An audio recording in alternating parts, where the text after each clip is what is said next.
and welcome to The What Show, a show where we dissect the ins and outs of social, economic, business and money matters of Malaysia and Southeast Asia.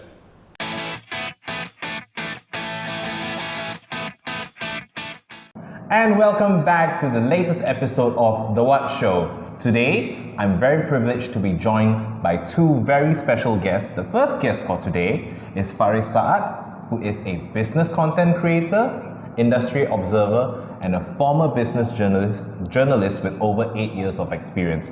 Also, we have live on the line right now is Straits Times business journalist Farah Adilla. Hi Adilla, how are you doing? Hi everybody, I'm doing good. Hi. Alright, so for today's topic, we are going to explore and find out a little bit more about government-linked companies in Malaysia. We want to find out why do they exist and how are they doing in this current economic situation. Alright, so I'll jump straight right into the topic. Dila, could you share with me a little bit more on how government-linked companies in Malaysia are performing currently? Okay, the two companies that I'm observing right now is IHH Healthcare and also Proton. Alright. IHH is currently having trouble because they are limiting all the urgent cases for the hospitals across the countries that they're operating in. So they are recording some losses. But I think they will bounce back after all the COVID-19 is over. They are also rebranding. I think they are in midst of rebranding Fortis into Parkway, one of its branding, because of the legal issues that they're having in India. I think for the past couple of years, but I think that has settled down.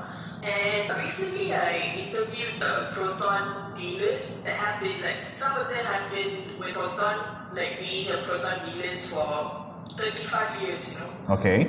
Apparently, without any sales that they recorded in April, zero sales at all, they are able to retain their workforce, which is surprising to me because automotive industry is one of the bad hit industry during the MCO. But I think 2 weeks ago they announced their performance and the sales in July was the highest in 8 years. Wow. And Proton Saad seems to be the most popular models that people are picking up. I think that is because of the incentives that were given by the government. And then after they revamped their operations with the investment from Gili from China, I think they kind of transform into this one new entity. In the past, Proton probably not focusing on high, what do you call it? High. Okay. But now the X70, yeah.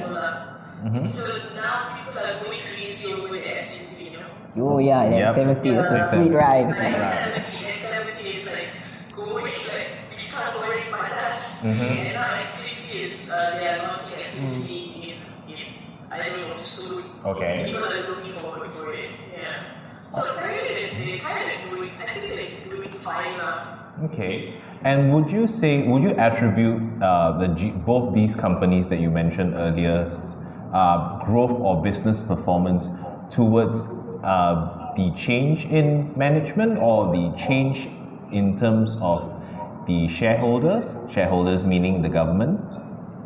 It's kind of obvious that's the case with Proton, Okay. IHG since the listing has been doing very, very well, but they just changed their management. The CEO just resigned in December last year. So it's kind of a new management, but Dr. Tan has been in the business for a while. So I think the management now is facing some trouble because coincidentally it happens when the COVID-19 pandemic is there. Yep. But I think it's very, very apparent that we can see a very big shift in Proton now. We can see that in the past people are kind of skeptical about China and Proton, right? Yes. Yeah, but we can see now that the market share has also improved tremendously.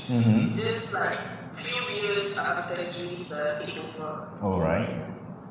But the question is like, how much credit can we actually give to the government for its involvement in Proton as compared to Geely's involvement in Proton? The transformation behind Proton is actually credited Geely. to, yeah. Yeah. I really think that government doesn't didn't give handouts anymore to Proton because it seems like the rakyat become fed up to fall and bail out things. Yeah. So people are angry and government cannot managekan Proton that much anymore. Okay.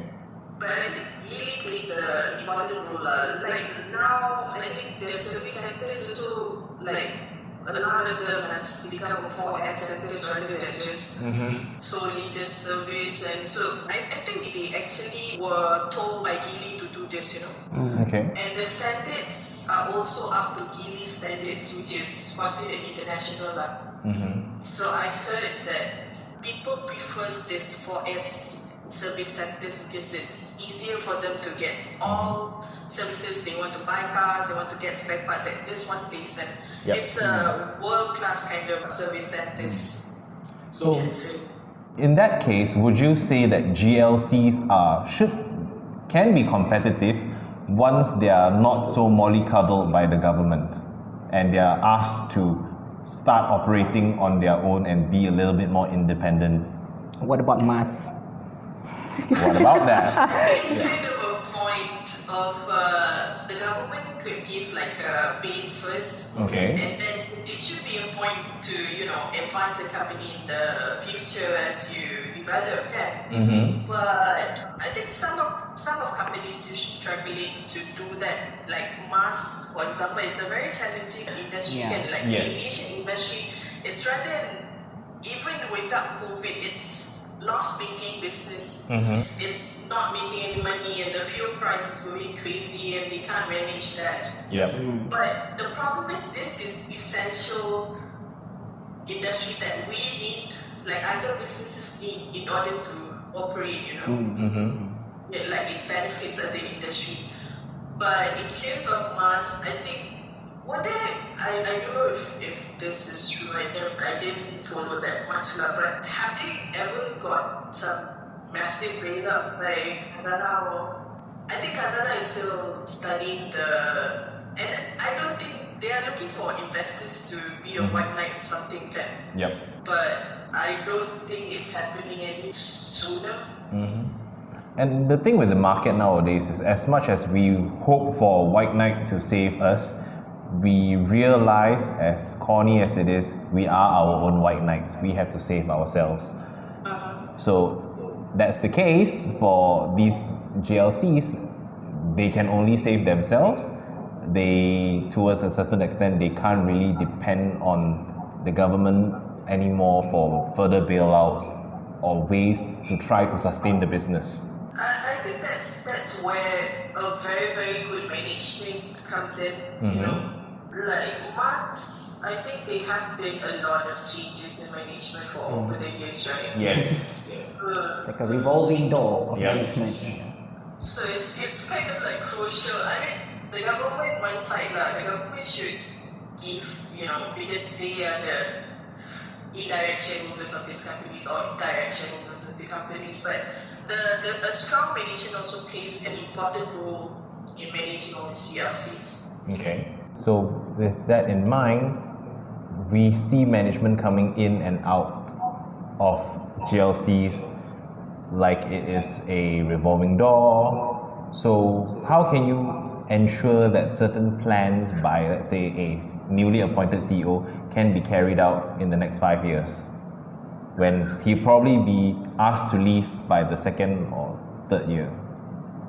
I think the most important thing right now is to appoint somebody who's credible, and the more important thing is without any political relations. Yes. Like right now, we can see that it's happening, and we know how these politicians work in the past. Like FGB is having a lot of trouble that time. But you can see FGB is now doing really well. They are currently disposing of these non-essentials businesses, which in the past were like gila babi shopping kan. Yeah. I think credible is one thing. If the guy has some political ties, even if he's credible, he is like people are questioning how transparent is this guy, and you know, tak masuk poket sendiri kind of guy, you know. Alright, that makes a lot of sense. Yes. Alright, Dela, thank you so much for spending time with us today. Thank you so much for your time and also your contribution to your on ideas. We wish you all the best. Thank you. Welcome. Alright, so stay tuned to part 2 of this interview, and also don't forget to comment and add some of your questions in the comment box. We'll see you soon. Bye.